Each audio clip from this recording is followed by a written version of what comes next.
them nets. You're crazy if you don't grab a hold of what this man is telling you today. This is what I did, and look what the Lord done for me. Look at what God done for me. Grab a hold of it and run with it. Now this is what the preacher preached last night I want to close with.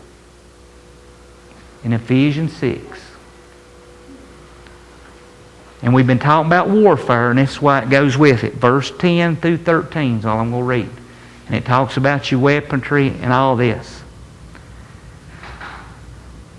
Finally, my brethren, be strong in the Lord and in the power of His might. Put on the whole armor of God, that ye may be able to stand against the wiles of the devil. For we wrestle not against flesh and blood, but against principalities, against powers, against the rulers of darkness of this world, against spiritual wickedness in high places. Wherefore take unto you the whole armor of God, that ye may be able to withstand in the evil day, and having done all, to stand. Let me ask you something. Are you just sitting there standing? Have you done all you know to do? Because He said you'll have power in God, is what the very first part said, when you fight with the armor. You'll have powers of God when you fight with your armor. But if you don't put on armor, like we said, if you don't become a doer of the things, but people standing today in church, or sitting, whatever you want to call it, on the pews waiting on God to come and get them. And then God will shake them until they get up and they'll brag, man, I'm so glad that God used me. No, He made you. When we should be willing to come up here and see that net laying there and cast it out. And realize that we got the boat, we got the nets, we got everything that we need. All we got to do is just ask Him where to go cast them. He'll give us clear direction. Just as much as He told Peter. Exactly. Now throw them on the right side. You can be driving down the road and He'll say, turn right now. Go in that house. And vision, you either do it or you don't. You can sit there by words and say, well, God told me to go in that house, but He knows I got to get to Food City. If I don't get back now Lisa's going to wonder where I'm at. So I better go to Food City. You know, but I know that was God, but you know, but He'll understand I'm busy. Words don't accomplish visions, what it's saying.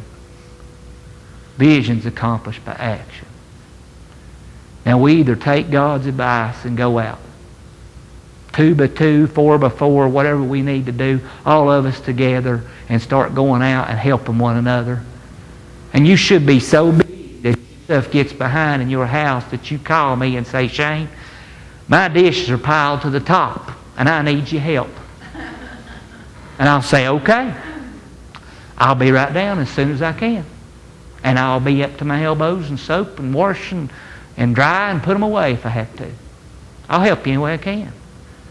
But if your house is sparkling, all your laundry is done, your yard is mowed, and everything around your house is perfect, and everything around your house looks completely beautiful, and you did not cast no net, which one you think is better?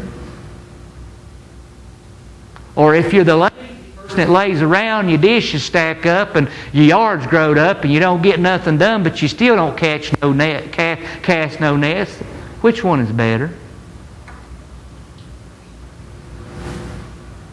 Opportunities before you is what God is telling you. I've given you everything that you need. Are you going to be like Peter and cast your net on the right side? Or are you going to say, I've been up all night, Lord, I'm too tired. I done got my nets cleaned. You know, Lord, how long it takes. I just can't do it right now. I'll do it tomorrow.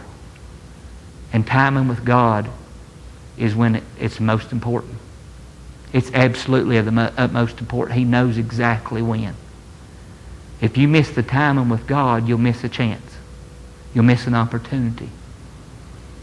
Because when He says go, you better go. Because that's right then the opportunity. to put it off a week, you ain't going to get the same effect. You ain't. But we as a body better make up our mind. Are we going to see this vision come true? We named it. Do you really want to see it come true? There's people right here needs help. You need strength. You need deliverance. You need the powers of God yourself. We need to see this vision come true. But it is not going to come true with them nets laying on the top of that boat just rotting away. It's not. We got to become doers, not speakers only, not words only. It's not going to cut it. That's why you're not seeing the vision unfold. And if you're one of them that's doubting every now and then, you may not be today, but maybe yesterday you did, or the day before you're thinking, man, I don't know what's going to do it. I don't know. Well, until you become a doer, you're going to begin to doubt worse. You will.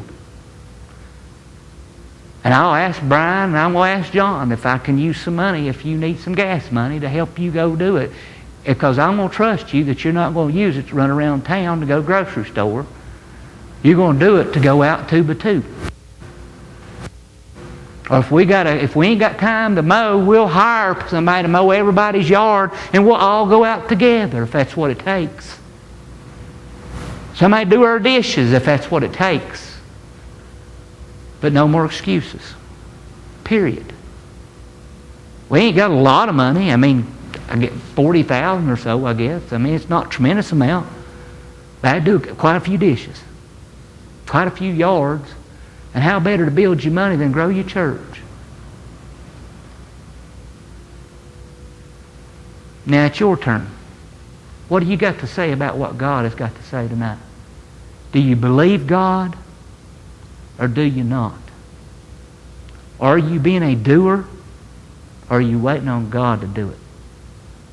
When He's telling you He's already done all He's going to do, you cut that off, Lisa. I've said all I'm going to say.